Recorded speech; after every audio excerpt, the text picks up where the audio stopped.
Hey everyone, good evening. Welcome back to the channel. আশা করছি সবাই ভালো আছো। তো আমরাও চলে যাচ্ছি তো আজকে হচ্ছে মানডে ইভিনিং থেকে ব্লগটা শুরু করলাম। আজকে হচ্ছে 27 এপ্রিল আর এখন এই 5টা বাজে। আজকে ঠিক ঘুমটা হয়নি দুপুরে। আসলে মেয়ের অনলাইন ক্লাস চলছিল, 3:45 অবধি ক্লাস হলো ওর। ও উঠে একটুখানি রেস্ট নিয়ে আবার ড্রয়িং করতে বসে গেছে। বলছে যে মা আমার ড্রয়িং করতে ইচ্ছা করছে, এখন আর ঘুমোতে ইচ্ছা করছে না। আর ব্যাকগ্রাউন্ডে হয়তো একটু আওয়াজ পাবেন, কেন মেয়ে পড়ছে।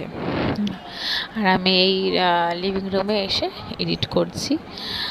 আর এই তো বললাম ঠিক আছে, ঘুমোতে হবে না তোমাকে, তুমি তাহলে ড্রয়িং করো, করে কিন্তু 6টার মধ্যে আবার পড়তে বসে দিও, কেন টিউশনে আবার টিউসডে ওর কেমিস্ট্রি এক্সাম আছে। এখন তো মানে পরপরই এক্সামে চলে যাচ্ছে, টিউশনে কম্পিউটার এইসব সব কিছু মানে খুব একদম হেক্টিক টাইপের, মানে প্রথম থেকেই শুরু থেকেই চলছে। তো যাই হোক, অনলাইন তো ক্লাস এখন তো 30 তারিখ অবধি তো হবেই।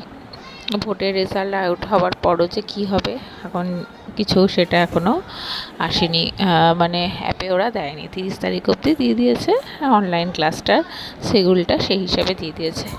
তো আমি ওই নড়চড় করছিলাম, আর হাজব্যান্ডের তো ওয়ার্ক ফ্রম হোম, ও লিভিং রুমে তো কাজ করছে।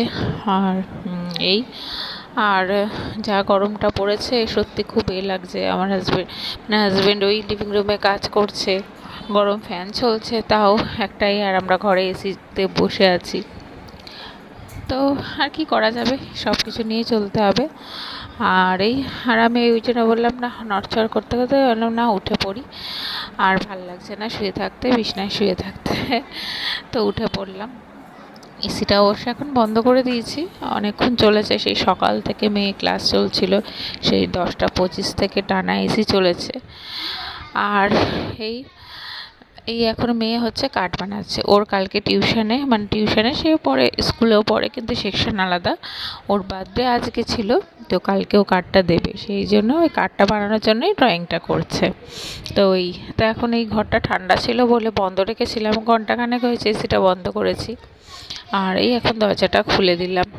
আর এই যা থাকে ইভিনিংয়ের কাজকর্ম,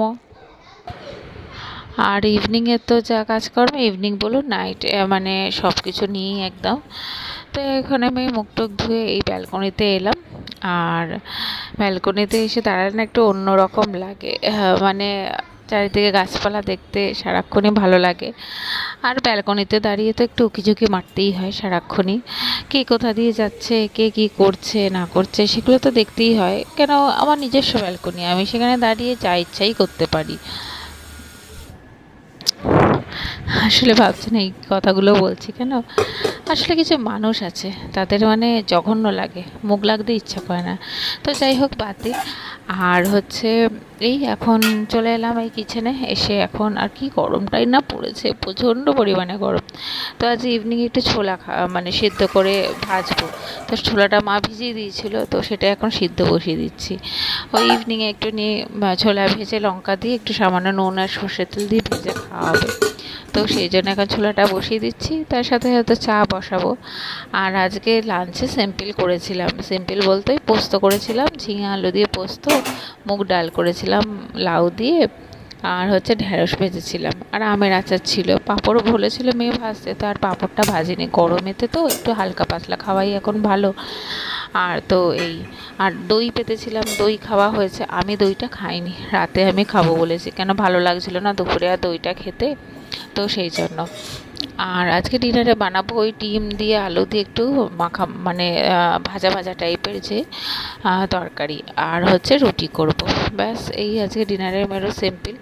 এই একটা হয়ে যায় যে 4 বেলা ধরে কী যে খাবো, মানে সকালে ব্রেকফাস্টে কী খাবো, লাঞ্চে কী খাবো, ইভিনিংয়ে তো তাও টুকিটাকি করে চলে যায়, আর ডিনারে কী খাবো, মানে এই একটা চলতে থাকে যে প্রতিদিনকার সত্যি রান্নার একটা মেনু যেন আমাদের সবসময়, যখনই ব্রেকফাস্ট করতে বসি মা বলে কালকের কী করব, আনাজ কুটবো, রাতে কী করব, টিফিনে কী করব, এগুলো সব বলো, আস্তে আস্তে আমাদের এই আলোচনাই হয়।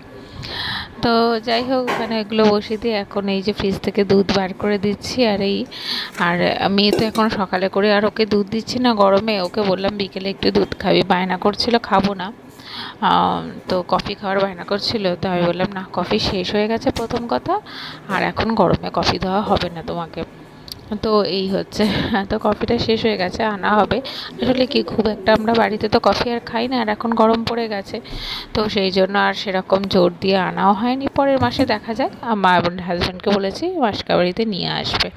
তো এই যে গুড়টা শেষ হয়ে গেছে, আর গুড়টাও না গরমে দেখুন না একটু গলে গলে যাচ্ছে, ফ্রিজে তো রাখি তাও। আর এই গুড়টা একটু অন্য দোকান থেকে আনা হয়েছে, সেইখানে বেশ গুড়টা ভালো। আর অন্য আর একটা দোকানে দেখলাম, এই যে দোকান থেকে এখন আনা হয়েছে সেই দোকানে একটু দামটা কম, 10 টাকার হেরফের।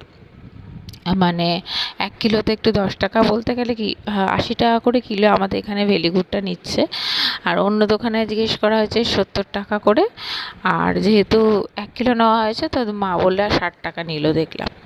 তো যাই হোক, ওই এনেছি। এখন এই গুড়টা দেখছি একটুখানি বেশি মানে ভালো খেতে।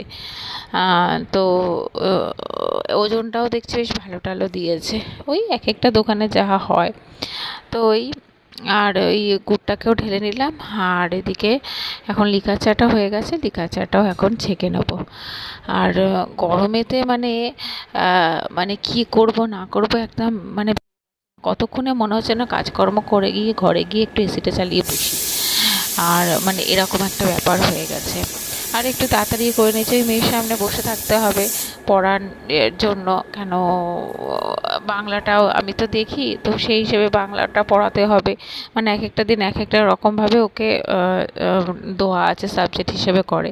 এবার যে যে দিন সাবজেক্ট মানে পড়া পরের দিনের থাকলে তখন তো সেটা করতেই হয়, আর স্কুলের তো হোমওয়ার্ক থাকলে আর টিউশনের হোমওয়ার্ক থাকলে তখন তো এইসব এগুলোই দেখতে হবে, তুই বসতে হবে। আর ওদিকে মেয়েও ওপরে গেছে, মা ওই সন্ধ্যে দিতে গেছে। তাই ভাবলাম মার ঘরটা একটুখানি গুছিয়ে নিই। তো একটুখানি বিছনাটা গুছিয়ে নিলাম, নিয়ে এই যে চা হয়ে গেছে, দুধ চা হয়ে গেছে। আর এখন তো আমি দুধ চা খাওয়া ছেড়েই দিয়েছি, খুব রেয়ার হলে খাই, না হলে একদমই আমি দুধ চা খাওয়া সন্ধ্যেবেলা তো ছেড়েই দিয়েছি খাওয়া, সকালে খুব রেয়ার হলে খাই। তো এখন এই যে আটাটা মাখিয়ে নিয়েছি, রুটি করব। আর সব থেকে বড় কথা, গরমে না দেখবেন রুটি করতে বড্ড কষ্ট। যেমনি শীতকালে রুটি করতে ভালো লাগে, আগুনের তাপটা লাগে, বেশ গরম গরম লাগে শীতকালে। আর কিন্তু গরমকালে তার ঠিক অপোজিট, এত গরম লাগে মানে মনে হচ্ছে যেন আগুন যেন গায়ে কেউ ঢেলে দিচ্ছে, এরকম একটা ব্যাপার। আর কি করা যাবে, আমাদের তো এইসবগুলো তো সবার সব কিছু দিক নিয়ে চলতে হবে। কে কী খেতে ভালোবাসে তারও আয়োজন করতে হবে, নিজে কতটা কি ভালোবাসি সেটার থেকে বড় কথা মানে বাড়ির লোকজনদের বেশি চিন্তা হয় আমাদের, কার কোনটা পছন্দের না পছন্দের। আর এখন তো সন্তানের কথাটা আরও বেশি দেখতে হয়, তার কি পছন্দ খাবো এই হচ্ছে।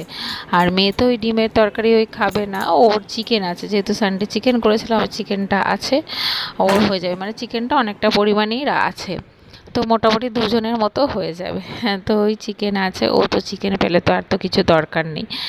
তো এই হচ্ছে ব্যাপার।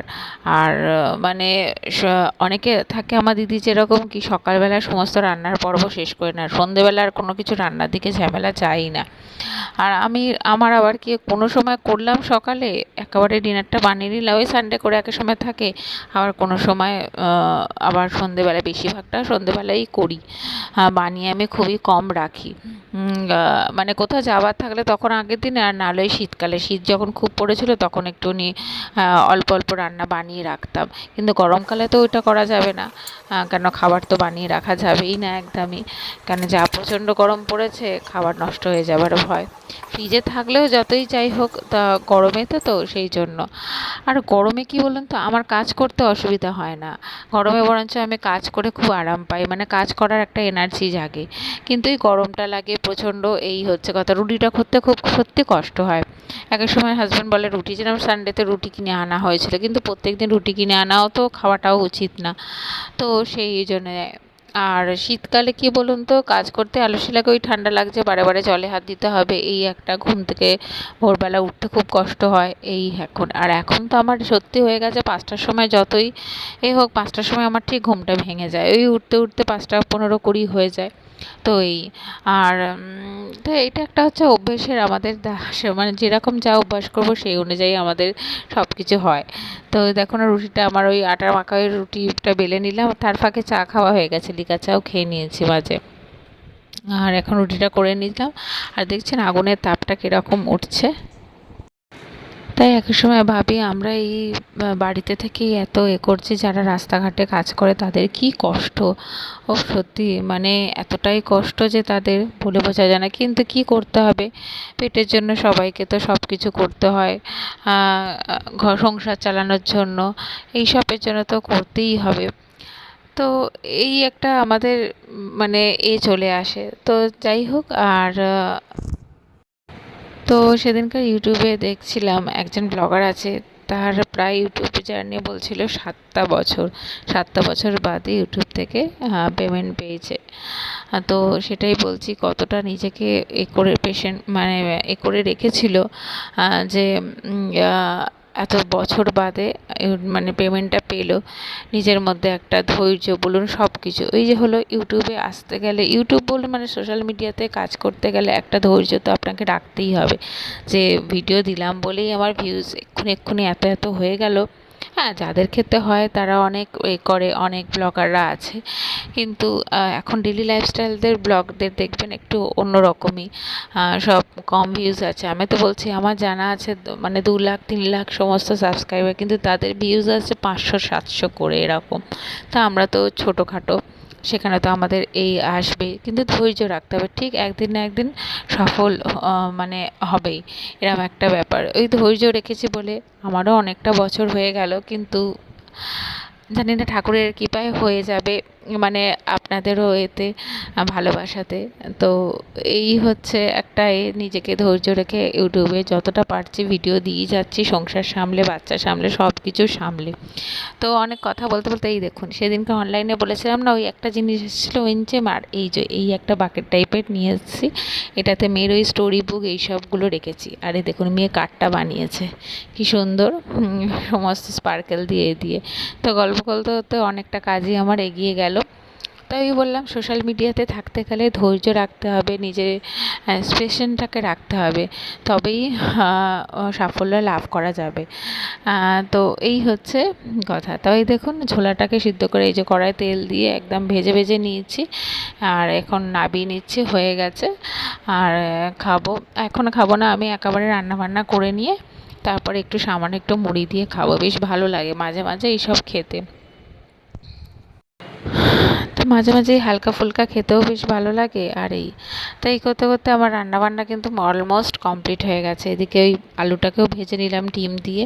আর ডিম আর চিংড়ি মাছ এমনই জিনিস, যাতেই দেবেন তাতেই দেখবেন টেস্ট হয়ে যায়। তো এই সামান্য আলু ভাজাতেও এই ডিমটাকে দিয়ে দিয়েছিলাম, ভেজে নিলাম একটুখানি টমেটো টমেটো দিয়ে, দারুণ কিন্তু টেস্ট হয়, রুটি দিয়ে খেতে দারুণ লাগে। তো এবার রান্নাঘরটাকে পরিষ্কার করে নেবো।